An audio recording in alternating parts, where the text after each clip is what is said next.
Welcome back to your Daily Dose. My name is Robert, and I'm here with David. We are on to our fourth episode together, talking about broadly, the beginning, and I'll list it here in the link: a shaky walk downhill. A philosopher moves into Parkinson's world, which is David's essay, where he explores Parkinson's and his philosophy study life that he has lived as a professor of philosophy.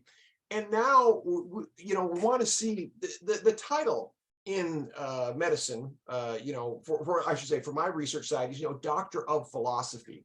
And even there, you look at that and go, what does that mean? So what does that title bestow upon you? I wonder if you could tell me, when you earned your PhD, what did it mean to you at the time? And what have you learned since then about what that title means? And yeah, go ahead. Okay.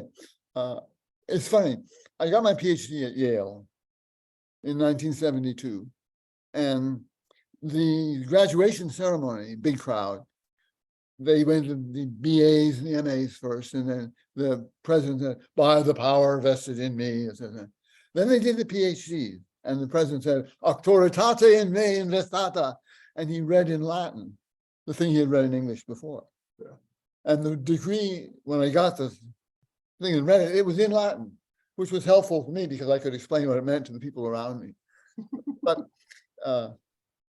originally, philosophia meant love of wisdom, and philosophy was, Newton was a natural philosopher. The science he was doing was still called natural philosophy. Psychology was a kind of moral philosophy, study of the self. And eventually, when these buds grew into separate trees that could work on their own, they left the name philosophy behind. And the philosophers end up with the problems no one else approaches, or the problems that are foundational, or the problems that are, how do you link this with that? Here we talk about people having intentions and perceptions, and we talk about neurons and so on. How do we get those together? So those are the things we get left with, and they're really the ones we kind of started with. Let me jump in if I can real quick. So with Parkinson's in particular, the philosophy, right? And I think you mentioned this in your article. We know to the 1960s or so, we've had carbidopa, levodopa, and now more recently we have deep brain stimulation, and that's pretty much the science, right? Those are the two main modalities. You have this pill and that surgery. However, there's a massive miss from the movement disorder and the neurology side that says, what about the quality of life? What about the cognitive? What about the spiritual, the psychosocial, all the ways people feel about having the disease? I wonder, what kind of conversations you've had, and certainly your essay addresses some of those, but where you feel we could address Parkinson's better by allowing more of the patient and the care partner perspective into the actual understanding of what the experience is. I think that's true. We have a fairly active Parkinson's support group here, and someone will give a talk, and then the most valuable part of the meeting will when people talk together afterwards and say, well, I tried this on the pill that didn't work, or do you feel this way in the morning, or don't you get disturbed and sad? And people agree. So you're sharing experience. You may not be analyzing, but you're sharing, and that reinforces a sense of community and support. And I'm not alone, that other people feel this way. I'm not totally weird. And people have trouble coming to a support group because you look around and say, is that me in the future? It may well be. But you discover that even those people who are hobbling around have things to say, and they feel things the way you do. So that's a sharing that's very important. Yeah. Now, some neurologists are good at tapping into that, and some aren't. Yeah, the emotional side of Parkinson's feels like one of the more lacking ones, and ironically so, because of the masking that we know about. So people don't get the cues, number one. But like you said, the human being still feels inside. And maybe if on the outside they don't look like they do, or in some manner they look, for lack of a better word, repulsive to people who don't understand or are less empathetic, they become dehumanized. And I think it's easy for the person with Parkinson's to therefore feel dehumanized and isolated.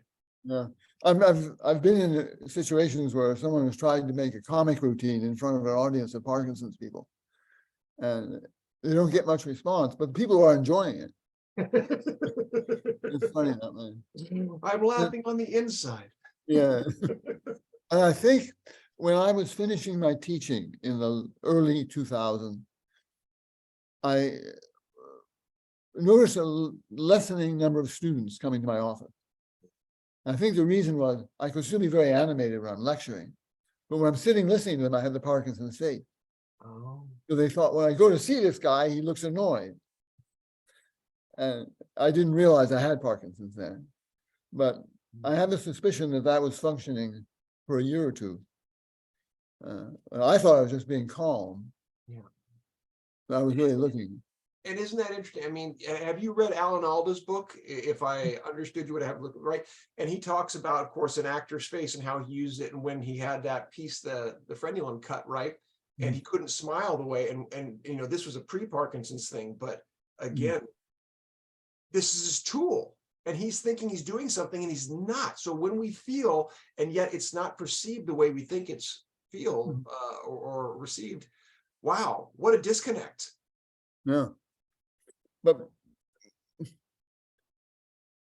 now that my wife goes to a Parkinson's support group meeting for caregivers, and she comes home and says all sorts of things about how bad it can be.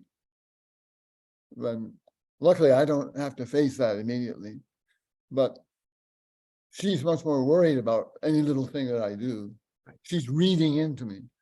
And I'm, for instance, listening to my voice today and saying it isn't good. You know, it's not bad, but it isn't what it should be. I'm not articulating well enough. And I'm talking too fast. And that's not bad in a conversation, but you're trying to lecture or give a talk, it makes you look. Well, from having done this for decades at a masterful level, you know what a presentation means. You know how to connect with an audience. And when, again, your tool set, much like Alan Alda's, is, you know, reduced, right? That's going to affect how you do this. David, I have one more thing for you if you can. Can you hang out for one more episode? Okay, great. Let's come back for one more. Thank you for your time. This is your Daily Dose.